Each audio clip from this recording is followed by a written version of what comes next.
money. It's not free money. There isn't a grant fairy out there. This is our tax dollars that we're lucky enough to get back with a $300,000 string attached to hook the damn thing up. I would think that, you know, someone in the delegation would have thought about the $300,000 when they were considering accepting $400,000 of our money to come back from the wonderful federal government.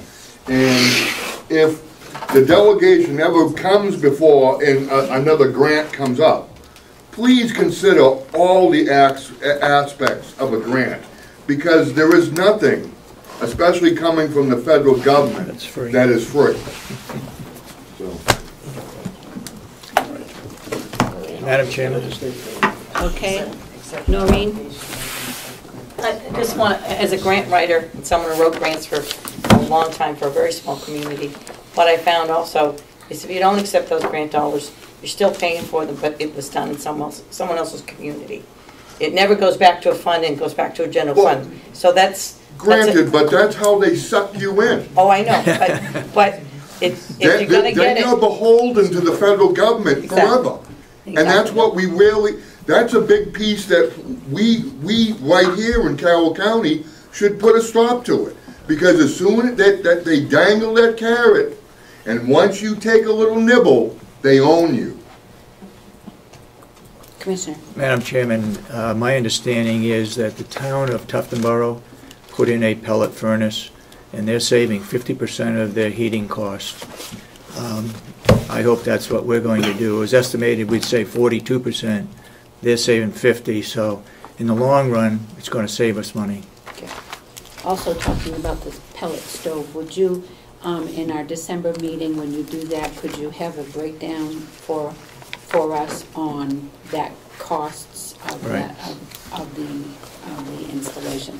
Because I know we've got the pipes out there already and that getting it, so I would appreciate that. Thank you. Any further input? Yes.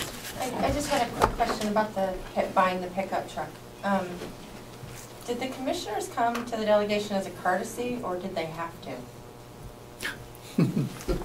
I would assume that on contingency funds, it would have been, instead of doing for, let me see if I get this right, and Representative Algren, you can correct me after I'm finished, that what happens is contingency funds is, in my view, is that you would have to ask us, because it's not for the original purpose of the nursing home, except what Representative Babson was saying, we should charge off to the nursing home.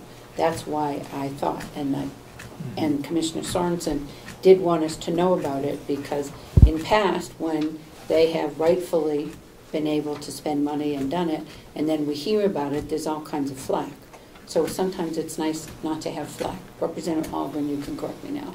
No, I think, actually... So you can appreciate they're coming forward, being forthright, coming to you, but technically they didn't need permission to take it out of their own operating budget that you already... Out of their own operating budget, but you gave them permission just as a return because we want to be courtesy, able to say to them, don't take it out of contingency, but we know that you need the truck. Okay. And it was an issue. And when we have an issue, hopefully we can talk about it and get there. Okay, Representative Algren. Thank you. In essence, the contingency money that we're talking about is the money that wasn't spent, that was appropriated to build a new nursing home. That's what the contingency money is. And we put forth a motion, I guess about a year ago, that was specific, that said that they could only spend money on the nursing home that was appropriated for the nursing home in that budget, which is redundant, but we put forth that. Now, in essence, they did need to come to us to ask us, because they were going to need to take money from different departments and move that money to the farm. So they technically needed to ask us to be able to move money from this department and that department and that department. And we gave them permission to do that as they saw fit. So that was the purpose of that vote, for us giving them permission to spend that money, and then in conjunction with that, to be able to move the money out of departments into the farm to make that purchase of the 35 or 38.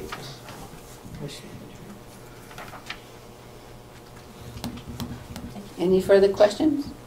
No. Yes. This is a clarification.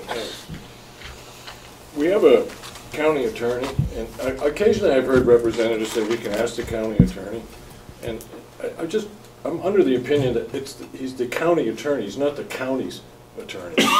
And he's essentially the prosecutor for the county. He does criminal for the county.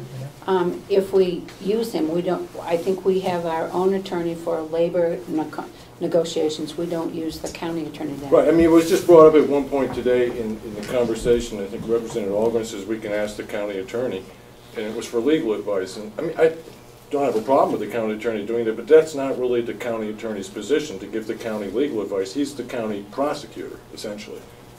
But I've often heard it, I've heard other representatives say, we can ask the county attorney. He's not the county's attorney. We don't employ him as our legal defense. Right, exactly. Right. Yeah, Okay, but sometimes if it is a question of policy about how he interprets a statute, we could ask him that if we, That relates to his job. Or relates to something that we have a concern about. But he usually does everything away from us. I mean, not away from us, but, for the police as a prosecutor at the end for the police. He does Well, yeah, the he's criminal. essentially Yeah. the county prosecutor. But Yeah. as I said, it just bothers me because I keep hearing people say, well, we'll ask the county attorney. Yeah. Well, it's not his job to answer civil questions. True. Yeah, okay, thank you. We do ask advice from the county attorney, and the county attorney and the assistant, in this case, went after somebody who didn't pay their bill at the nursing home and was able to get some funds regarding that. So they do represent us a little bit in some cases, but normally we go to a private attorney, because you're right, he's prosecuting. No, he doesn't get the big bucks just to listen to us. That would be kind of boring. Okay, any further discussion or questions from the public?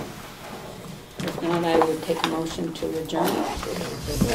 Representative Fett moves to adjourn at 12:25. Second by Representative Alden. Aye. Catch you later. You take those things, this money and back the jar.